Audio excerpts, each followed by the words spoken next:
जय हिंद बच्चों। तो जैसा कि आप लोगों का आज क्लास 12th का हिंदी का क्वेश्चन पेपर था, तो उसी क्वेश्चन पेपर का हम लोग सोल्यूशन लेकर आए हैं, जिसमें हम लोग 301 एचसी को सॉल्व करने वाले हैं 2025 हिंदी के पेपर को। उससे पहले अगर आप चैनल पर पहली बार आए हैं तो चैनल को सब्सक्राइब एंड वीडियो को लाइक करना ना भूलिएगा। हमने आपके लिए टारगेट रखा है 1K लाइक का, तो आप लोग उसे जरूर कंप्लीट करवाइएगा। और अगर आपके कोई दोस्त वगैरह हैं तो उनको ये वीडियो जरूर शेयर करिएगा, जिससे वो भी अपने क्वेश्चंस को मैच कर पाए कि उन्होंने कितने क्वेश्चंस को सही किया हुआ है। तो चलिए एक एक करके हम लोग सारे क्वेश्चंस को कवर करते हैं। कन्हैया लाल मिश्र प्रभाकर का जन्म हुआ था 1806 ईस्वी में, 1907 में, 1906 में, 1920 में। तो कन्हैया लाल मिश्र प्रभाकर का जो जन्म है वो 1906 में हुआ था। तो ऑप्शन यहाँ पर आपका जो है सी वाला यहाँ पर करेक्ट हो जाएगा। कौन सा करेक्ट हो जाएगा? Option C. नेक्स्ट है वागधारा निबंध संग्रह के लेखक हैं। तो वागधारा निबंध संग्रह के लेखक हैं हजारी प्रसाद द्विवेदी, डॉक्टर वासुदेव शरण अग्रवाल, रामचंद्र शुक्ल, इनमें से कोई नहीं। तो यहाँ पर राइट आंसर हो जाएगा वासुदेव शरण अग्रवाल। ऑप्शन बी यहाँ पर करेक्ट हो जाएगा। वागधारा निबंध संग्रह के लेखक डॉक्टर वासुदेव शरण अग्रवाल हैं। इसके बाद है इसी में आपका गा क्वेश्चन। गिरजा कुमार माथुर का जन्म हुआ था। तो गिरजा कुमार माथुर का जन्म हुआ था 1909 ईस्वी में, 1917 ईस्वी में, 1919 ईस्वी में, 1924 ईस्वी में। यहाँ पर राइट आंसर हो जाएगा 1919 ईस्वी में जो है गिरजा कुमार माथुर का जन्म हुआ था। तो यहाँ पर राइट आंसर क्या हो जाएगा? राइट आंसर ऑप्शन सी यहाँ पर आपका करेक्ट हो जाएगा। ठीक है। इसके बाद है हजारी प्रसाद द्विवेदी का जन्म किस जनपद में हुआ था, मतलब कि किस जिले में हुआ था? तो यहाँ पर देखिए बलिया, देवरिया, गाजीपुर, प्रतापगढ़। तो हजारी प्रसाद द्विवेदी का जो जन्म था वो बलिया जिले में हुआ था। तो ऑप्शन यहाँ पर आपका राइट हो जाएगा ए वाला। ठीक है। इसके बाद है डॉट डॉट वसुधा नामक पत्रिका के संपादक का नाम है रामचंद्र शुक्ल, प्रताप नारायण मिश्र, हरिशंकर परसाई, महादेवी वर्मा। तो यहाँ पर राइट आंसर क्या हो जाएगा? राइट आंसर हो जाएगा आपका हरिशंकर परसाई। ऑप्शन सी यहाँ पर आपका करेक्ट हो जाएगा। ठीक है। अगर आपका कोई अदर कोड है तो डिस्क्रिप्शन में आपको मोबाइल नंबर दिया गया है, वहां पर आप अपना पेपर भेज सकते हैं। ठीक है। इसके बाद है इसी में नेक्स्ट क्वेश्चन। हिंदी साहित्य के इतिहास को मुख्यतः कितने कालों में बांटा गया है? 5, 7, 4, 6। तो हिंदी साहित्य के इतिहास को मुख्यतः कितने कालों में बांटा गया है? मुख्यतः 4 कालों में बांटा गया है। तो ऑप्शन यहाँ पर आपका जो है सी वाला यहाँ पर करेक्ट हो जाएगा। ठीक है। इसके बाद आगे बढ़ते हैं। सांद गीत काव्य संकलन के रचनाकार हैं महादेवी वर्मा, सूर्यकांत त्रिपाठी निराला, जयशंकर प्रसाद, धर्मवीर भारती। तो यहाँ पर जो सांद गीत काव्य संकलन के रचनाकार हैं वो है महादेवी वर्मा। ऑप्शन ए यहाँ पर आपका करेक्ट हो जाएगा। ठीक है। भारतेंदु हरिश्चंद्र का जन्म हुआ था।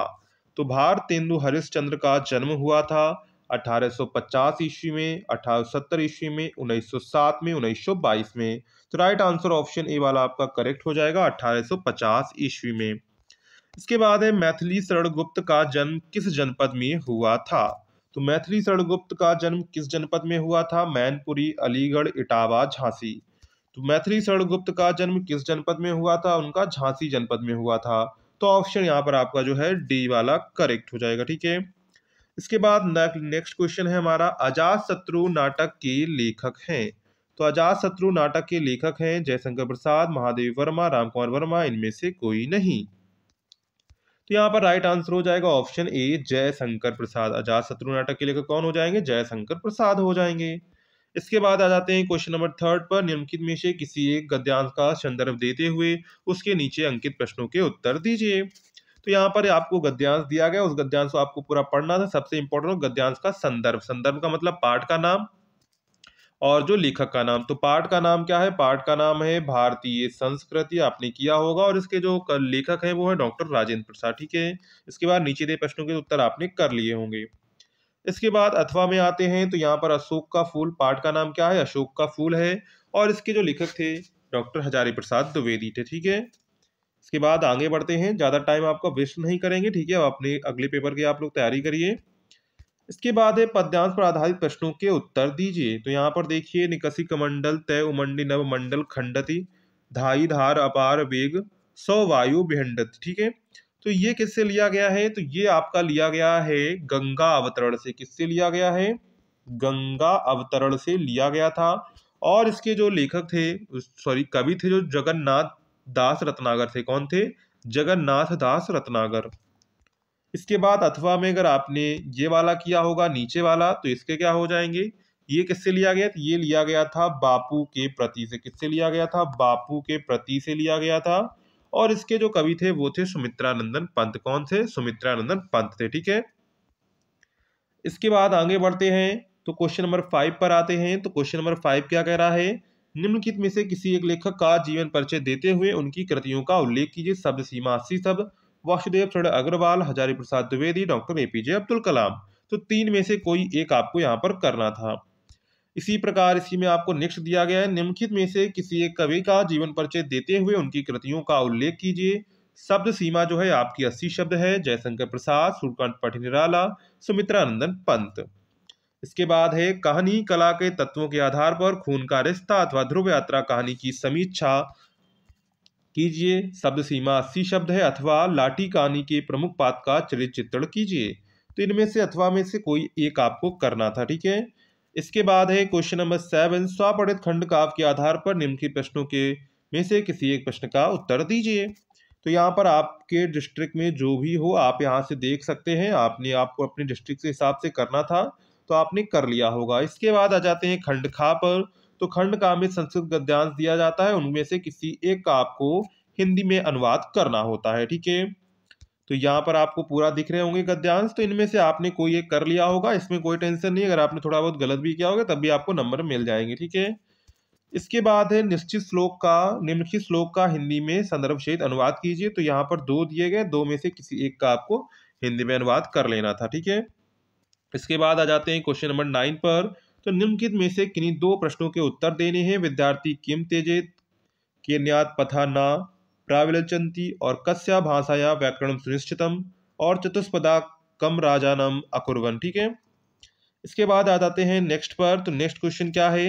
हास अथवा गरुड़ रस का लक्षण एवं उदाहरण दीजिए। ठीक है, ये सबसे इंपॉर्टेंट थे। ये आपको दो दो नंबर में दिए गए, बिल्कुल फ्री के होते हैं। ये पक्के आपको याद करके गए होंगे और आपने कर भी लिए होंगे।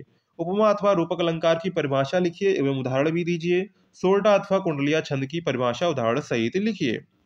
इसके बाद आ जाते हैं निम्नलिखित में से किसी एक विषय पर आपको यहाँ पर निबंध लिखना था। पर्यावरण प्रदूषण, यदि मैं भारत का प्रधानमंत्री होता, कबीर का समाज सुधार, विज्ञान अभिशाप या वरदान, विद्यार्थी जीवन में खेल कूद का महत्व। तो यहाँ पर टोटल आपको देखिए यहाँ पर 5 दिए गए थे, 5 में से कोई एक आप यहाँ पे कर सकते थे। ठीक है, इसके बाद आ जाते हैं नेक्स्ट पर।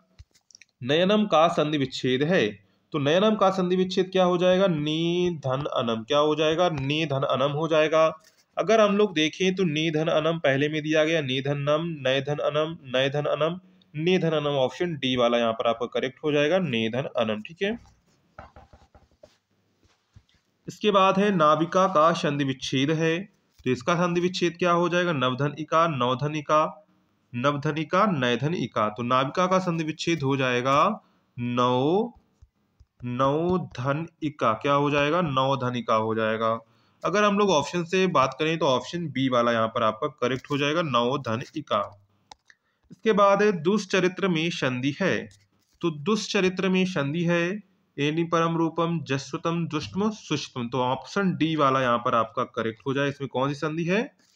सुष्टव संधि है। ठीक है, ऑप्शन डी वाला यहाँ पर आपका करेक्ट हो जाएगा। ठीक है, इसके बाद है निम्नलिखित में से किसी एक का विग्रह करके समास लिखिए। तो आजीवनम मतलब कि जीवन भर के लिए।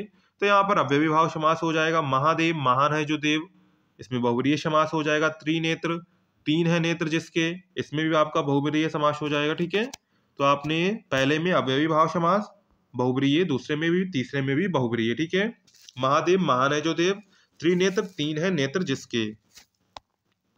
इसके बाद आ जाते हैं क्वेश्चन नंबर 13 पर। तो क्वेश्चन नंबर 13 क्या कह रहा है? निम्नलिखित में से किसी एक शब्द में धातु एवं प्रत्यय लिखिए। पठनीय, क्या है? पठनीय है। तो इसमें पठ धातु है और प्रत्यय ये हो जाएगा। इसके बाद है स्थित्वा। क्या है? स्थित्वा। तो इसमें आपका जो धातु हो जाएगा वो क्या हो जाएगा? वो हो जाएगा स्था। क्या हो जाएगा? स्था धातु हो जाएगा। और इसका जो प्रत्यय हो जाएगा वो हो जाएगा आपका ये। ठीक है, इसमें आधा का बनेगा, आधा ता और पूरा वा, ये इसका जो है प्रत्यय हो जाएगा। इसके बाद धनवान है तो इसमें धन आपका धातु हो जाएगा, वान इसमें प्रत्यय हो जाएगा। इसके बाद है निम्नलिखित में से किसी एक शब्द में प्रत्यय बताइए। पहला है गत्वा, क्या है? गत्वा है, तो इसमें क्या हो जाएगा? इसमें प्रत्यय आपका वही होगा जो इसमें था, इसमें त्वा वाले में था, इसी में भी वही प्रत्यय होगा। ठीक है, आधा का, आधा ता और पूरा वा। ठीक है, इसके बाद है पठिता, क्या है? पठिता है, क्या है? पठिता है, तो इसमें क्या हो जाएगा प्रत्यय? इसमें हो जाएगा आपका सिर्फ पूरा का और आधा ता, ये हो जाएगा।